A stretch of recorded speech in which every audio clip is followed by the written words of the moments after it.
Hi, this is Robert Quimby, and I'm going to tell you about Unix. This tutorial is designed for the uninitiated, so if you've never used Unix before, you're in the right place. If you have used Unix before, there still might be a few things for you to learn. It's a pretty big piece of software, so stick around and let's see if we can teach you something new. So a lot of students are a little nervous when they get started with Unix because it's different than what they're used to. You're not swiping and clicking on things. You're often typing things at the command line. And people don't know the terminology. They don't know what command line means, and they don't know what the program they need to run is called. So that's what this guide is for. This is to give you really the basic starting point into Unix. What we're going to do is we're going to be learning a little bit about how your computer works to start with, and then how software interfaces with that to make things actually a little bit easier for you. And that's really what Unix is all about. It's actually making very complex things much easier for you to do so you can be more productive. We're going to be talking about the basic Unix terminal program, and this is a program that's going to allow you to actually input commands and see what the response is, and to work a little bit with your computer on maybe a little bit more direct level than you're used to. So we're going to actually see how to launch that program, how to get started, and do some basic things with that program.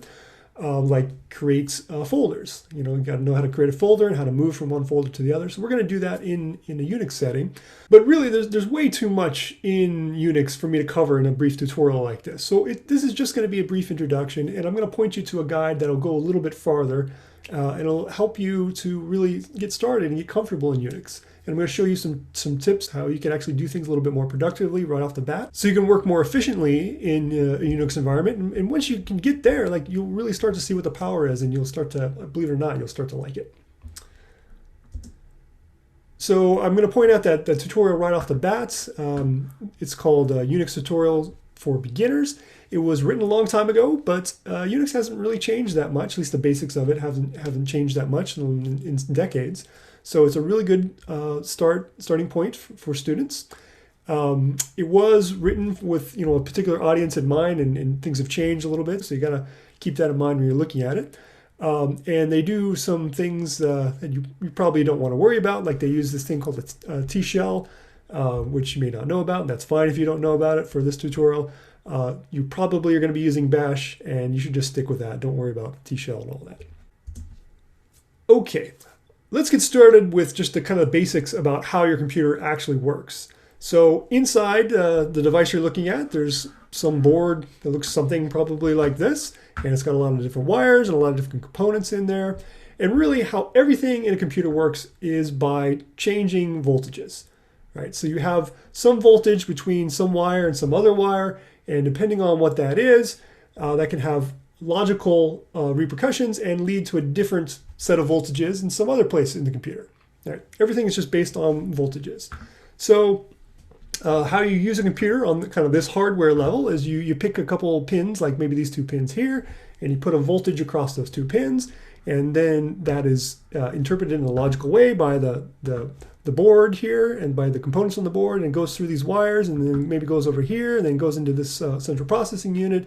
And then maybe there's some calculations done in here, and then the result gets put in here. And again, that's just changing voltages here. So it goes into the memory somewhere, and you have some voltages stored within the computer, and maybe those are sent to the user in some graphical form, put a number on the screen, something like that. Now, as the user of the computer, you may not really care exactly where in the memory, what address in the memory numbers are stored, like when you're doing a calculation. And you don't want to have to tell it, oh, set the voltage at this particular spot in the memory. Over here, I want this voltage to be this, or I want the voltage to be this over there. You don't have to worry about how the computer works on that kind of level. Because then if you did that and then somebody gave you a brand new computer, you'd have to relearn everything over again. So the way computers work is there is a layer of software that is in between the hardware and the user called the kernel, and that layer of software kind of knows how the hardware works, and it can take input from the user, not directly, but it can take information from the user through a program called a shell. All right, so it's another layer of abstraction, and by doing that, the user can communicate ultimately with the hardware, have it do something, and then see what the response is.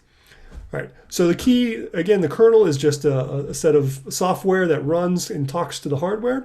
And if you want to talk to the kernel, you don't do that directly. You use this program, use a shell program, that will interface with the kernel, and it can send it commands, and then optionally it can send it back to you as the user. So anytime you're actually running anything on a computer, even if you're doing an application like a web browser, that's actually running, that program is running inside of a shell, which is then talking to the kernel, which is then talking to the hardware. Right. So it is very convenient, again, having these different layers of abstraction, because then you can change pieces out, like you can change the hardware, for example, put new hardware in, and then you often don't have to change anything at the user or application level. So you may be very familiar with using a web browser and typing in commands basically into the web browser, go to this web address and clicking on things and having the responses displayed back on your screen. But what I want you to do now is to actually get a little bit more direct view of how your computer works. So I want you to actually open up a shell program to run a terminal that has a shell program running in it, and to get a little bit more direct connection to your computer. So to do this, what you need to do is open up a terminal. What that means is you need to run the terminal program, so you can have that running on your computer so that you can actually talk to the kernel. There's different ways to do this depending on what kind of system you have running. If you're on a Mac, there's a terminal program that's built in there, so you can go to Applications, Utilities, and Launch Terminal, and you'll get a little window that pops up on your screen that you can use. If you are using a Mac, I actually recommend you don't use that program. You use this program called Xports that you can download. It's a little bit more of a standard kind of Unix interface, so you might find that to be more useful, but the regular terminal will work for right now. If you are running a Linux machine with something like Ubuntu, say, running on it, there are different ways to open the terminal. You can use the graphical interface if that's what you're comfortable with at this point, but I really would recommend to start using the keyboard, because it's going to make your life much easier, and that's what I'm all about. So if you do the keyboard shortcut Control-Alt-T, you'll get a little window that pops up. There's some instructions on more ways to do that. Another option that you may have is to actually go to a Jupyter Hub if you have access to it. So this is the option I'm going to use actually for this demonstration here. I'm going to go to a Jupyter Hub that's running on a server on another computer, and I'm going to connect to that, and I'm going to actually launch a terminal from my Jupyter Hub. So here's the website that I have set up that's running the Jupyter Hub. So I've gone there now. This is what it looks like when you just start on your home page. It's called your tree on your Jupyter Hub. It's got a directory listing here, some folders that I have. You may not have anything in here if this is the first time you've ever logged on to the hub. That's fine. We don't need any of this right now. All we actually need is over here. There's a little button that says New, the arrow. You click on that, and I'm going to go down to the terminal and click on that, and it's going to launch the terminal program. And we've now got access to a terminal. So whatever system you're going to end up using, do it right now, because from here forward in this tutorial, what we're going to be doing is actually using the terminal to do things. And I want you guys to actually type in the commands as we go along here, so you get that firsthand experience. It's one thing to look at somebody to do something. It's much better if you can actually do it yourself. So listen to what I say, type in the commands. You can pause the video if you need to, but actually follow along here. So if you don't have this set up, pause the video now and get it set up, because moving forward, you're going to need it. Okay, so let's take a look at what we got going on here in the terminal. You'll see it's just a big black rectangle, and there's some text written in here. Here's what's going on there. This is what's called the prompt. This is actually asking me for input. It wants to know what I want it to do. It's a good service. It's just going to sit there and wait. So I clicked in here now. You can see it's got this little rectangle here, and that's where I can start typing. You've seen things like this before. And I can type in a command. So I can type in, there's a command called ls, right? I just type that in and I hit enter, and it can run that command, right? So you can see what the ls command does is it actually lists the contents of the current directory that you're in, or the folder that you're in. So you just type ls and it says, okay, you've got a folder in here. That's why it's in blue. That's called lectures, and you have a folder called notes. So this view right here is actually very similar to this tree here, where you've got your lectures and your notes shown in a graphical way. This is just the text-based version of it. So we can run other commands. Another command you can run when you're just getting started is you can say, who am I? And it'll tell you that your username, at least my username, is Jupyter R. Quimby. You probably have a different username, so it's going to give you a different result there. But that's just the name of the user on the computer. Now we can kind of understand this little prompt a little bit better here. So this is the username on the computer I'm on right now, the @ sign tells me you're at somewhere. You're at powwow, and powwow is the name of the computer where my Jupyter Hub is running. Then there's a colon here that's saying, okay, that's the end of telling you the name of the computer. And then there's a tilde here, and that's actually important. It's telling us the name of the folder that we're actually currently working in.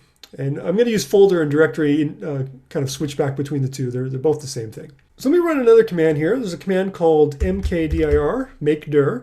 And what it does is it creates a new directory, hence make dir, make a directory. So let's call this directory test. Right, so I'll make a directory called test, and I hit enter, and that's made the directory. It doesn't tell me anything useful right now, but I can do the ls command again, and when I do that, you can see now, look, I got 1, 2, 3 directories. So we've created our test directory. Right now, I am working in what's called my home directory. That's what this tilde is here. Tilde represents your home directory, it's your home folder for a particular user. But we can change the directories. We can use the cd command, change directory, and we can go into that test directory that we just created, and I can hit enter, and then I can type ls here, and it doesn't print anything out. It's because there's nothing in that folder. We just created it. There's nothing for it to show me. So this is showing you something that's important. When you type a command, it's going to be executed by the computer in the context of whatever directory you're working in at the moment. So when I typed ls in my home directory, it said, hey, this is what's in your home directory. But when I typed ls in my test directory, which is a subdirectory of my home directory, that's what this is telling us now. So you got your home directory, /, and then you have a subdirectory called test. In that context, when you type ls, there's nothing there to see. So this is giving us kind of our first look at the directory structure on the computer. Let's now go to the root directory. I'm going to do cd, and I'm going to use the /, so cd space and then the / symbol. And that / represents the base directory for the entire system. It's called the root directory. So if I go there, now you can see my little prompt here tells me that I'm in the root directory. And we can see what's in this computer in the root directory. So there's a whole bunch of different directories in there, and there's some files in there. This is what's at the root level. If I want to go into my home directory, there's different users on this computer. All of our home directories are in a subdirectory of the root directory called home, conveniently enough. So I can cd into the home directory. And then within that directory, there is a subdirectory for me, and that's just my username, Jupyter Arquimbi. So if I type that, I'm back into my home directory. A shortcut I could have done, I could have just typed cd and then the tilde, because that is kind of a placeholder for your home directory. That would just put me in the same spot there. And the kind of the long cut, the long way to do this is to type cd /home /Jupyter Arquimbi, like that. All those three commands are going to get me to the same place. Actually, this command here only works if I'm in the root directory. Because again, this is context. It says, well, you're already in the root directory, so you're looking for a subdirectory called home, and it knows you want a subdirectory because there's no / before it. So if we type /home, that says start in the root directory, go to the subdirectory home. So if you ever want to know the full path to the directory that you're currently in, you can type pwd. That'll print the working directory, which again is just home, Arquimbi, Jupyter Arquimbi in this case, but your results may vary. So let's go back into that test directory that we created. And we can see there's still nothing there. So let's create something in there. There's a command called touch. So touch is a program, and what it does is it takes an argument, which is going to be the name of some file. And what it'll do by default is if that file doesn't exist, it'll create that file. If it does exist, it's just going to update the time that the file was last accessed. So if I type touch blah, you can type whatever name you want there. It'll create a file in this current directory called blah. Right? Again, you could have named it anything else, and this is actually a good way to play along with this kind of tutorial. Don't type touch blah, type touch sandwich or whatever you want to type and see what the result is for that. So that's how you can create a file that's never existed before. It's not the most useful thing to do. So maybe we're just going to get rid of that file. So we can use the remove command, rm, that will remove a file. And we'll give it the name of the file we want to remove, which is blah. And then when we type ls, we'll see our file has been removed. Let me use the touch command again. And I'm going to create a very long file name. The reason I'm doing this is because you might be thinking at this point, hey man, it's so much easier if I'm using a mouse. I can just click on something, boom, it pops open. Turns out it's much easier to do this with the keyboard because you got 10 fingers instead of one mouse or one finger for scrolling. So it makes life much easier. But having to type out all those long names can be a little bit annoying. So the nice people who have been working on Unix and improving it over the years have figured this out, and they said, you know what, there's a better way. Instead of typing out all those characters, I'm just going to type A, and then I'm going to hit the tab key. And look at that. So tab completion is a wonderful thing. What it does is it tries to complete what you've started typing. It just looks in the context where you are. You're in some directory. I'm in my test directory. It looks for all the files that started with A, and if there's exactly one, it gives you that one. If there's more than one, it'll match as much of the word as it can, and then it'll wait for you to type the next character to continue. And so this works, of course, because we've created that file, a very long file name. Another very helpful thing to do is to know that you can jump around. You can have your cursor jump around when you're trying to type something. So let's say I want to know the details about the file, like how big it is it an executable file, when was it made. I can do the ls command, and I can throw this flag. It's called -l. So the -l is a flag to the program ls that says I want the long listing, not just that short listing you give me by default. Give me all the details. So if we type that, you can see it's going to give us all this information about the file. So this is the name of the file. This is when it was created. This is the permissions on that file. I can read and write that file. Other people on this computer, if they can see it, then they can just read it. They can't edit it. So you can do this for everything in the directory. You can just do it for a single file. Let's use tab completion there again. We'll just give you the information for that one file. Now let's say we want to run that command again, but we don't want to do the -l flag. We want to see what happens if I just say ls, a very long file name. So I could just type that in again. I can type ls and a very long file name, or I could just type ls space a and hit tab and it'll complete it for me. That's probably what I would do. But I want to give you another tip that can make working in Unix much easier. Very important thing here. I'm just going to hit the up arrow key. And if I do the up arrow key, look at that.